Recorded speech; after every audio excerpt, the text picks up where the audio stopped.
Hi, everyone. This is Diane Brandon Moody, and I'm here to talk once again about my transformational program, Simply Irresistible Collective, which is starting tomorrow, Tuesday, July 14th. Today is the end of my 12 episode mini podcast episode marathon, and I tell you, it's been a lot of work. But it's been a lot of fun too because I was able to go do a lot of little snippets that you can listen to while you're walking your dog or do something really simple. It's not like sitting down and having to listen to, a whole dissertation or a gigantic sales pitch. It's pretty easy to listen to and back out again. So I think I've said almost everything that there is to say about Simply Irresistible and everything about Same Man, Different Outfit. So here is the last of what I'm going to say. These are the lies that we tell ourselves. Since I was dating from the time I was 16 to the time I was 58, when I finally got married for the first time to a great guy who is incidentally cooking dinner every night this week because he knows I'm pretty busy and that's very sweet. Uh, here's here are some of the lies that you're telling yourself. Number one, it's all that the men are so bad. I get it. Some of them are very badly trained on email or dating apps, and they send you pictures of stuff you don't even really want to look at, and they ask about sex immediately, and they can be very badly behaved in many cases, and the manosphere has a hold of a lot of them by the short and curlies. They're not your guy. They're not the one. There's a bunch of them out there that are decent and are looking for love, and they're just as confused as they are. They're as confused as you are, and they also know that there are men out there that are making it difficult for men like them. That's going on, but it's not all men.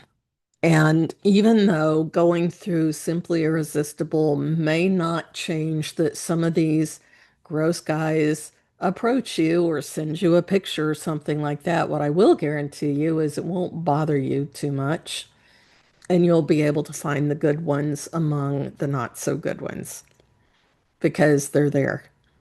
I promise you that they are. So if you've had trouble with men with reliability, with showing up or whatever, this could be for you. Some of the other lies that you tell yourself is you're too old. It's too late. My ship has sailed. Too old. Honey, you're not. I was 58, and there are plenty of women in the world who got married for the first time much later than that. Google it if you don't believe me. You'll find stories out there. I'm much too fat is another lie that people tell. Well, I would have to be honest and say that if you are a normal, height proportionate, weight proportionate person, you will probably have more people to pick from. It's not to say that you won't find anybody if you're a larger size. I have been a larger size for most of my life. I had plenty of dates the whole time. I had relationships the whole time. They weren't the ones that worked out all that well, but that's a different story, and that came from a different place. So I can tell you that that is a lie that you're telling yourself. That's also something that we talk about in Simply Irresistible. I'm not going to blow smoke and tell you it doesn't matter at all because it will narrow your choices. But that doesn't mean you have no choices. So that's another lie that you tell yourself. Um, One lie would be all the good ones are taken, married, gay, live somewhere else, whatever. No, that's not true. They may be harder to find in a small rural town in farmland country somewhere. They may be a little more difficult to find, but they're still not impossible to find. Um, to say that, all the good men are gay. Hey, I was a theater major in college. I didn't know very many straight men for 3 years because almost all of the men in a theater program tend to be gay. Not all of them were. Some of my best buds were from that time frame and they weren't. And some of my best buds from them were. Didn't matter to me a bit, even back then. But I'm telling you that no, it's not true that all the good ones are taken by some way or another. Things happen. Even if they were married, sometimes they're no longer married before you quit looking. And some of those may be for very good reasons.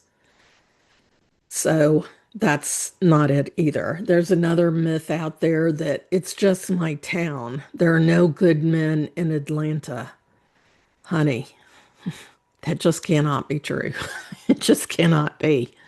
You may have different limits in different neighborhoods, but it just can't be true. I live in Dallas, Fort Worth. There are 8 million people in this area. If you assume that it's roughly a 50-50 cut, that's 4 million people.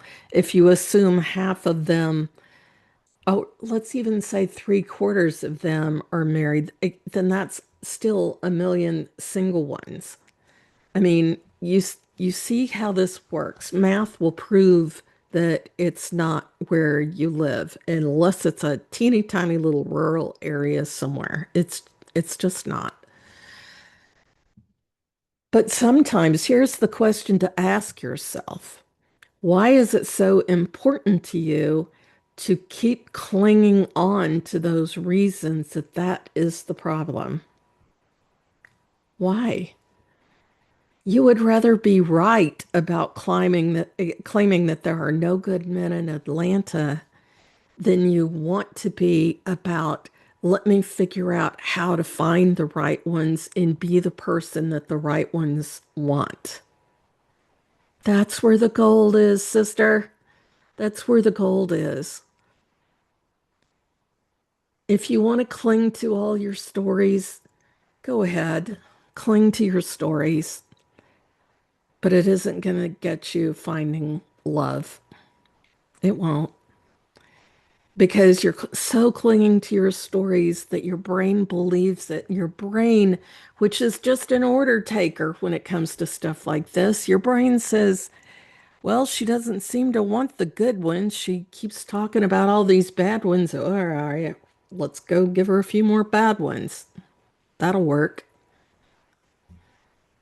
Please think about booking a love audit so that we can talk about it. We start tomorrow. And I want to be the one who helps you find the love that I've found. It's not a perfect thing. We get in arguments sometimes, we get distant sometimes, but when it comes right down to it, we know we have each other. And that means everything. Thank you for listening to this mini marathon. If anything I've said in the last 12 days has helped you see anything different, would you please let me know? Or send a fan mail or a review or something so I know that this is some content that works for you. If you have a topic you'd like me to discuss, send it to me. I'd love to talk to you. Anyway, the minute Simply Irresistible closes and we start this current cohort, a wait list will be going up so that you can get on the list for the next time. So this is going to be an important thing. So anyway, thank you again for listening. Love your feedback if you have any. And if you want to listen to someone who was happy to share her experience with coaching, go to episode 53 when CJ, my rock star client, CJ, told everything how she went from not having dated in 11 years because she was unexpectedly widowed at a pretty young age to dating six different guys because that's what she wanted. That was her desire is to date a lot of different people because she hadn't in a while, and that's what she's been doing. So listen to episode 53. I really thank you again for listening all this time, and I am going to see you in Simply Irresistible. Bye bye.